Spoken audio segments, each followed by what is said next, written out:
Cass, j'ai besoin de toi, s'il te plaît. Je viens de casser ma centrale vapeur et j'en ai absolument besoin pour ce soir. Est-ce que tu peux m'aider? Oui, qu'est-ce qu'il te faut comme centrale vapeur? Je sais pas. J'ai besoin de toi. Donc si je récapitule, tu as besoin de repasser tes chemises, tes robes, ça va être occasionnel et tu as un budget de 200 €.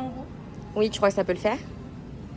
Alors ça va être chaud, mais je vais t'expliquer, je vais te montrer des machines et tu vas me dire ce que tu en penses. Top, merci. Tu as deux types de centrales vapeur. Tu as les centrales vapeur avec des cuves en inox. La cuve en inox, ça va former la vapeur et ça va envoyer la vapeur dès que tu vas appuyer sur le petit bouton dans ton fer. C'est ça qui va donner le débit vapeur de la machine. Celles qui ont la cuve en inox, elles ont une clé anti-calcaire pour enlever le maximum de calcaire. Obligatoirement? Obligatoirement. Après, tu vas avoir des centrales qui vont pas avoir de cuve en inox. En gros, c'est des fers à repasser avec un grand réservoir. Parce que l'eau va être envoyée dans le fer quand tu vas appuyer sur le bouton. Et c'est ça qui va faire la vapeur directement. Donc ça va pas être aussi puissant qu'une centrale. Ok. Et vu que tu n'as pas de clé anti-calcaire, bah, tu ne peux pas enlever le calcaire de ta machine. Donc c'est ça qui va être un petit peu moins bien qu'une centrale vapeur. Par contre, on va être un petit peu moins cher sur certaines machines. Par exemple, si tu en veux vraiment un bon modèle avec ce que tu as besoin, je vais avoir celle-ci. On est à 219 €. On va avoir une semelle qui s'auto-nettoie toute seule. On va avoir un fer à repasser avec un anti-calcaire directement intégré. Ah, top. Parce qu'il n'y a pas la cuve anti-calcaire du coup. Mhm. Et après, tu as le réservoir qui va être amovible. Elles sont plus légères, elles sont plus compactes, mais elles seront un peu moins puissantes que les centrales. Elle est pas mal. En plus, elle est pas loin de mon budget au final. Elle est pas loin de ton budget, celle-ci. Donc on serait pas mal. Mais après, j'en ai une autre encore mieux. Ah bon? Même si c'est pour de l'occasionnel, Mhm. tu vas avoir besoin d'un bon débit vapeur pour tes chemises. Donc on va avoir celle-ci, on est à 249 €. On est à 140 grammes en débit vapeur. On va vraiment être sur une vraie centrale. Pareil, on va avoir un fer qui va être auto-nettoyant, avec une semelle auto-nettoyante, pardon. Et on va avoir, hop,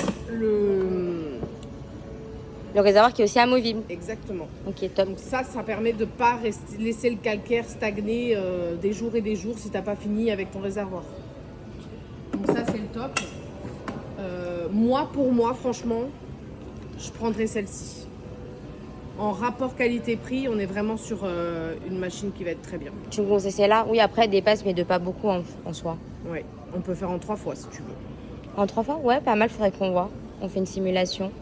Mais j'ai une question, ce que tu m'as expliqué, 140 grammes, ça me sert à quoi? C'est le débit vapeur en fait de ta machine. De 50 grammes de débit vapeur, ça va être la vapeur qui va être envoyée du fer.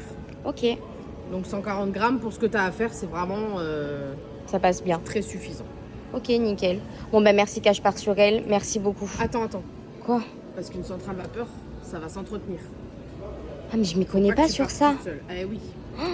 Donc en fait, une centrale vapeur, ça s'entretient avec des produits anti-calcaire. C'est Donc quoi, tu vas ça? avoir des bouteilles que tu vas remplir une demi-heure avant de faire ton repassage. Elles vont avoir un petit aimant à l'intérieur qui vont casser les grains de calcaire qui vont s'accumuler dans l'eau. Ok. Mais étant donné qu'on a une région qui va être très riche en calcaire, on va avoir aussi des petites pipettes. Je connais pas. Hein. Les petites pipettes, tu les mets directement dans le réservoir d'eau quand tu fais ton repassage. Ça va pas abîmer tes vêtements, mais ça va empêcher le calcaire de se former et de se poser dans des endroits où il ne faudra pas qu'il se pose. Ok, top. Là, tu en as 10. Ça va te faire 10 repassages tranquille, quoi. Ok, et j'ai une question, parce que là, tu me dis 10. Et sur la bouteille, faut que je la change tous les combien de temps alors? La bouteille, elle ne change pas. C'est un aimant. Ah ouais? Un aimant, ça ne change pas. Donc ça à vie. C'est à vie. C'est comme quand tu as lave-vaisselle avec le petit accessoire anti-calcaire en robinet d'eau. Ah, top. Merci beaucoup, Cass, tu me sauves la vie. Et voilà. On va voir pour le financement? On va voir pour le financement. T'as ta carte d'identité? Oui, merci, Cass.